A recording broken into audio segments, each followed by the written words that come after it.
focus. Ideate, innovate, enable.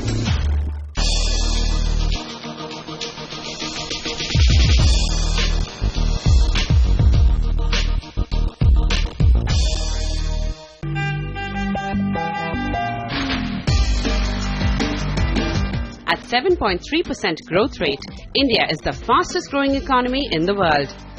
Little wonder, India is on the radar of global giants. Here, the NDA government led by Prime Minister Narendra Modi has walked the talk in terms of ease of doing business. But what is the reality at the ground level? What is the perception of MNCs already operating in the country?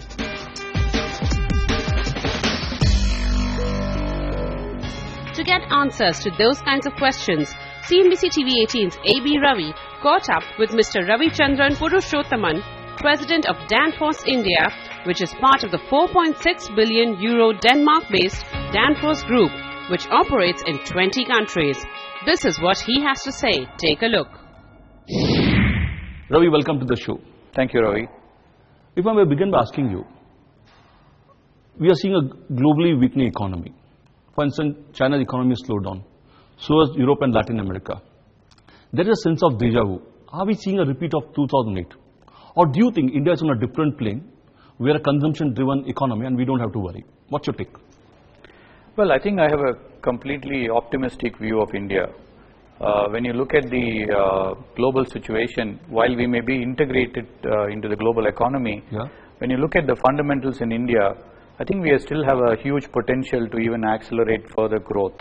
Okay. The new government which has tried to increase the investment cycle in India, that's a very positive sign. Okay. I know a lot of basics need to be put in place before we can get back to high growth curves like 8-9% GDP. Yeah. But given the fact that our inflation has moderated, which is now I think 5.5%, and we are looking at a forecast of about 7.5%, I think it's a very good hotspot for growth globally. Let me come back to the various initiatives taken by the government of India, like Make in India, Digital India, Skilling India. I want to particularly focus on Make in India. Do you think this initiative of the government will transform the manufacturing landscape? And I believe they're looking at something like 25% share of GDP from manufacturing by next 4-5 years. What's your take again here?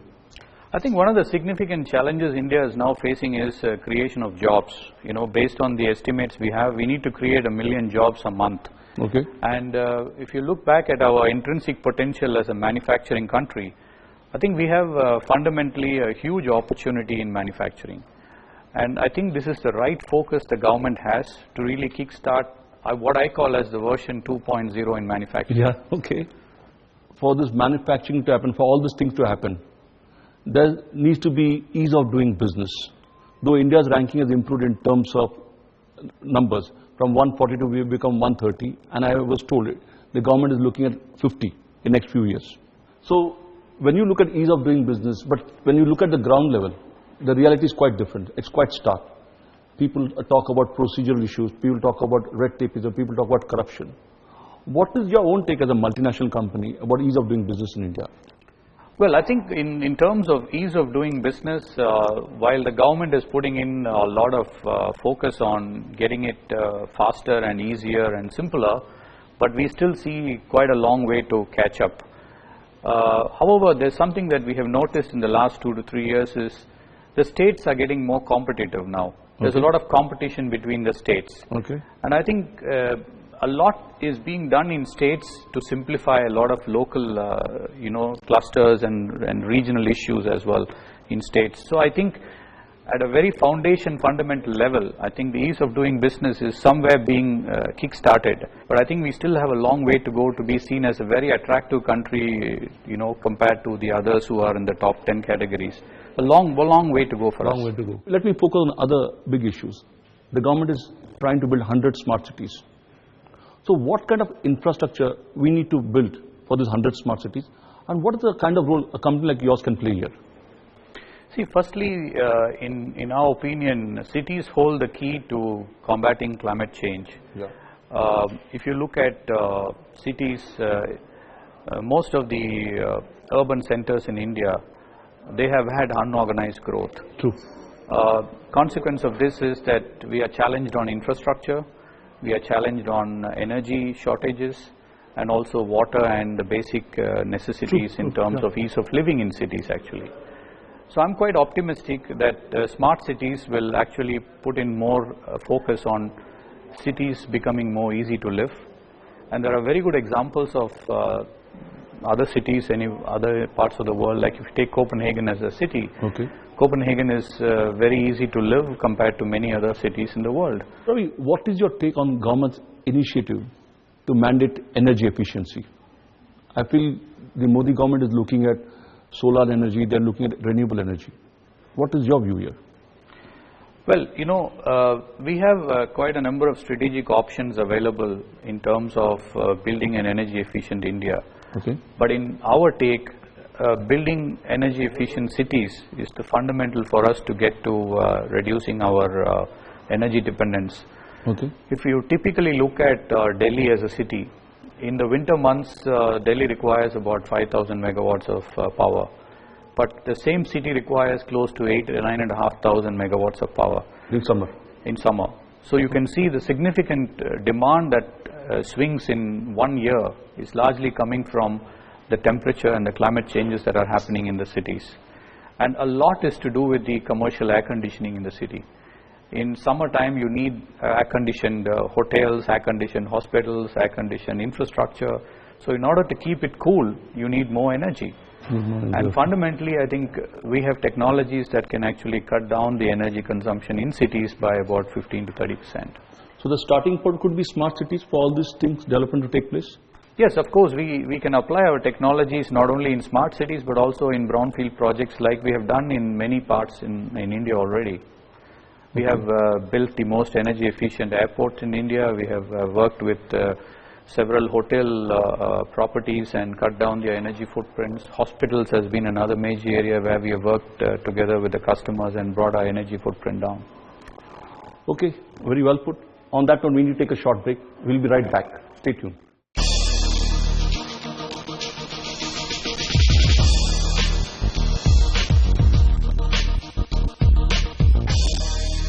Welcome back. I'm talking to Mr. Ravichandran Purushothaman, President Danfoss, and we are talking about climate change and energy efficiency. Ravi, how can India become energy efficient and what role can the government play here? I think firstly, if you look at some of the big challenges we have as a country is that we are expecting about 400 million people to migrate from rural parts of India to urban India in the next 15-20 years.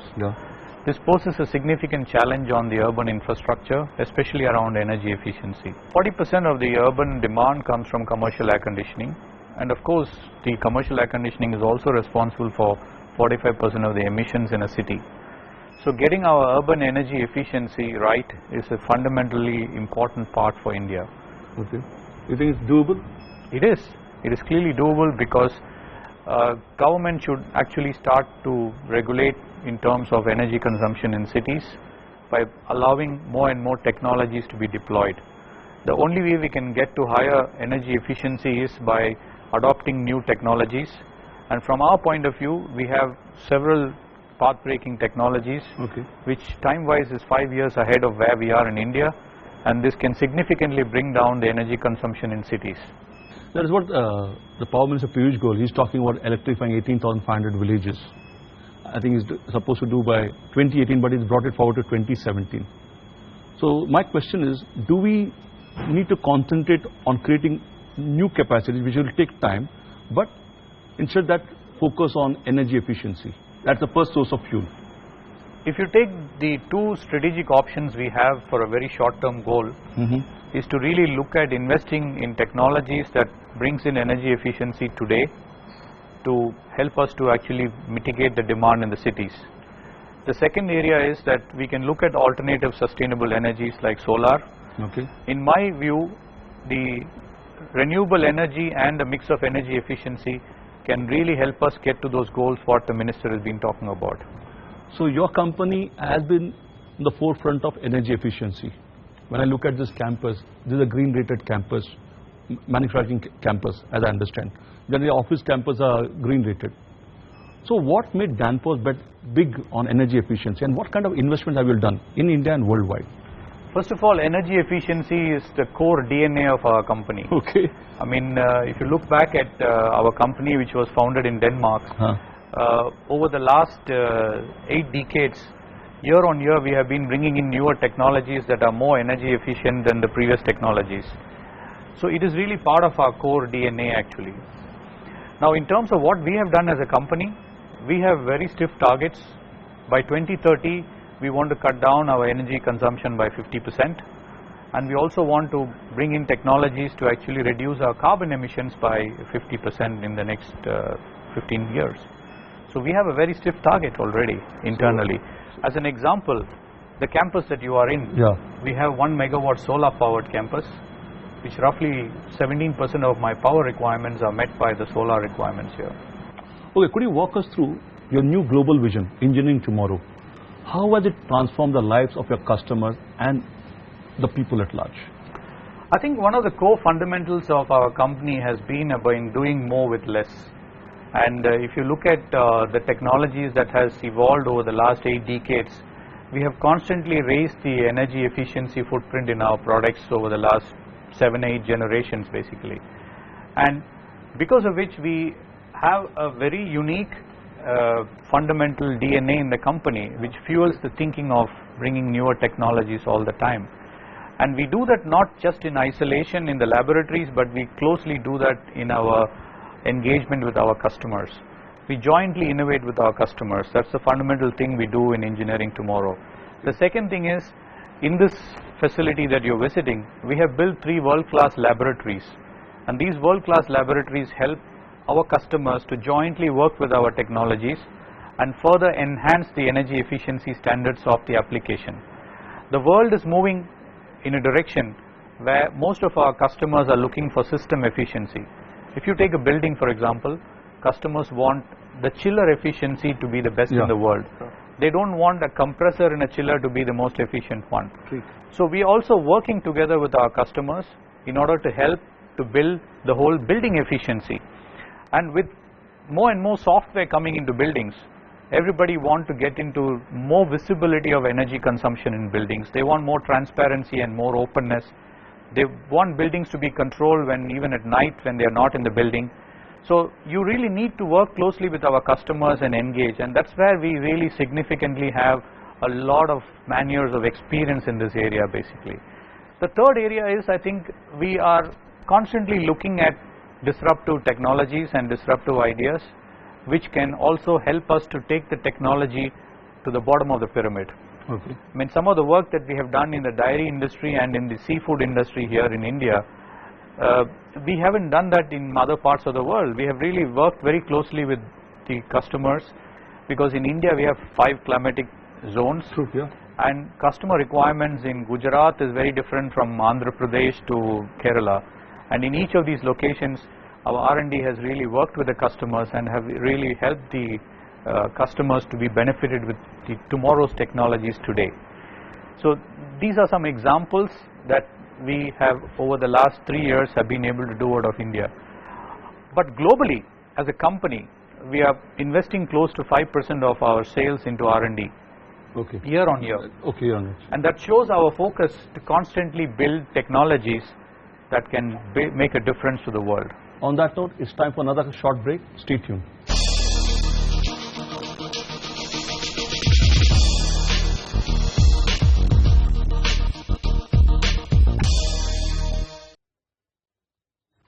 Welcome back.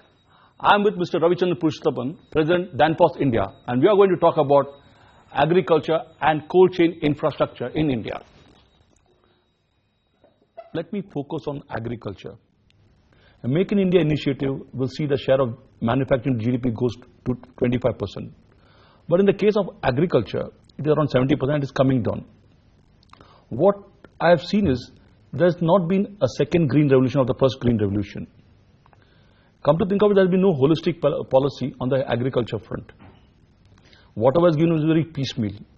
Either it is subsidies or loan waiver. What do you think should be done to make agriculture grow at a faster growth rate than the current 1.7%?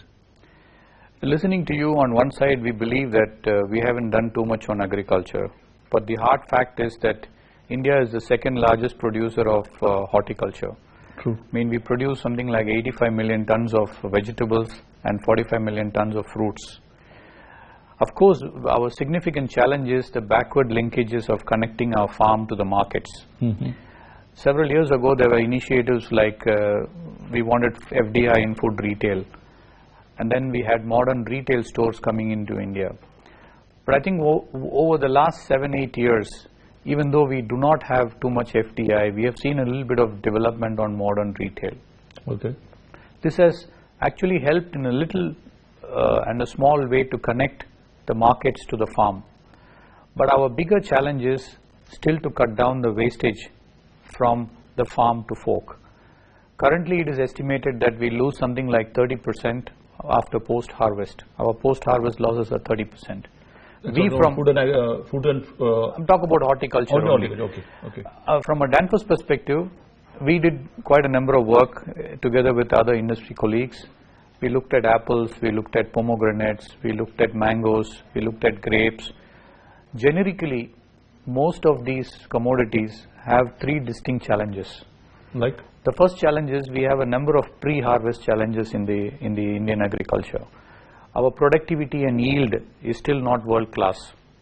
We need a lot of technology intervention to increase our yield, and especially the fruit care technology is significantly needed so that our fruits that we produce can be harvested over a longer period of time to reach the customer touch points actually. Okay. The second area is the post-harvest losses. Even if you take the apples that we grow in Shimla, we do not get the same apples in south of India, for example. We simply do not have the infrastructure backbone to even transport our apples. And our apples are tastier than the Washington apples.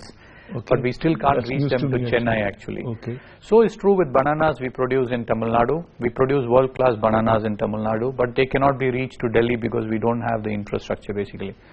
So I think the second piece is the post-harvest losses. I think mitigating that would be a significant challenge that we need to focus on. How big will the loss be in terms of? Well, there are several estimates that are available, but in our own analysis, we believe that the post-harvest losses could be anywhere between 20% to 30% depending upon the commodity that we talk about. Okay. The third area is about branding. Okay. You know, when you get down to clusters in India, there are very unique varieties of fruits and vegetables. Even if you take the pomegranate, what you get out of Karnataka, taste-wise they are very different from what you get out of Maharashtra. So is bananas from Tamil Nadu versus bananas from Gujarat. If you take the mango starts from Maharashtra, it goes up to West Bengal. The varieties of mangoes you actually have. So we have a huge opportunity to actually focus on branding. And the power of branding is it increases the value capture for our farmers. For example, if a banana farmer can sell raw bananas 1 kilo, he only gets 15 rupees per kilo as the farm gate price. But just imagine if the same banana farmers are able to actually build a full value chain where they do processing of banana and scientifically do the post-harvest management of bananas, brand them as a brand coming from A part of India or B part of India, and they reach it to our modern retail stores. They can sell 1 kilo of banana at around 50 rupees. So what we lose is roughly 35% of our value capture. And I think what we need to look at version 2.0 in Indian agriculture is how do we enhance the value capture on our agriculture. Who will do that? So is it the role of the private sector or the government? I think we need to work where we need to create more environment and ease of doing business for private investment to come in. Today agriculture is devoid of private investment, and if we want to get why so? What is the reason for? Is it there is no ROI? That is the reason for that? I think, as I said, there are 3 things to fix here. One is we need to engage more with farmers, and today the farmers do not produce exactly what the consumers want. The farmers are producing because they have been told to produce something. You think what you were talking earlier about something like FPO will help the farmers? Of course. Farmer producer organization, we have seen that slowly we see in different states of India. We have seen one for bananas in Tamil Nadu. We have seen 3 or 4 in Bihar. These farmer producer companies are going to be game changers in India because it exactly follows the same model as the Amul followed for the dairy industry. Okay. Because the power of a farmer-producer organization is really in capturing the value until the end chain, which is reaching the consumer actually. Okay, how is Danfoss pioneering reverse engineering process? I think over the last 4-5 years, we have worked very closely with be it the dairy industry, where Amul has been pioneering a lot of work, or the Sayahadri farms in the grapes industry, or the banana growers in Tamil Nadu, and now we are also doing some work on mangoes. I think a lot of knowledge has been gained by our R&D here on how to adapt to the Indian requirements and how can we actually make changes in our technologies so that we become more efficient in an Indian context. Of course, with the years of experience we have in our R&D, we can make a significant difference to the Indian food processing industry. And remember, this industry, both agriculture and food processing, is going to be the largest employment generator for the next 20 years in India. And I have a very strong hope if we can keep around 3.2% GDP growth in agriculture as a growth. I think the overall GDP will grow roughly around 8-9, upwards of 8.5%. So the only way to accelerate Indian GDP growth is going to be agriculture. And the second most important thing is that agriculture is going to be agriculture and food processing is going to be the largest employer as well in the future. So I'm quite bullish that India can become a food factory for the world. Okay, Ravi, you have painted a very optimistic picture of the Indian economy. In light of this, where do you see Danfoss 5 years from now? I think we will significantly contribute to the development of the energy efficiency footprint of India. As I've said, 2/3 of India is yet to be built. And we have technologies that can significantly help India become even more energy efficient. With more and more urbanization happening and more electricity being used for commercial air conditioning and in the industry, technologies from Danfoss will benefit the Indian consumer, and we will play a significant role in making India more energy efficient. Another area on the food processing and on the agriculture side would be the entire cold chain infrastructure is energy intensive. As I mentioned earlier, that if you have to store meat at -30 degrees and bananas at 11 degrees, it consumes a lot of electricity. We can offer a lot of innovative solutions which helps the Indian cold chain infrastructure and the food processing infrastructure to be far more energy efficient, and this is another big area that we will be working over the next 3 to 5 years. Lastly, I think we have been doing that the last 5-7 years, but we will continue to do more on skilling, and we want to build a very strong ecosystem where the right skill is needed to apply the right technologies. Our engagement in universities, our engagement with the regulatory bodies will continue, and more action will be at the state level as well in order to enhance the skill competency that is needed to make an energy efficient platform for India. It clearly seems like a multi-pronged strategy. Ravi, thanks a lot for being on the show. It was a pleasure having you with us. Yeah, thank you.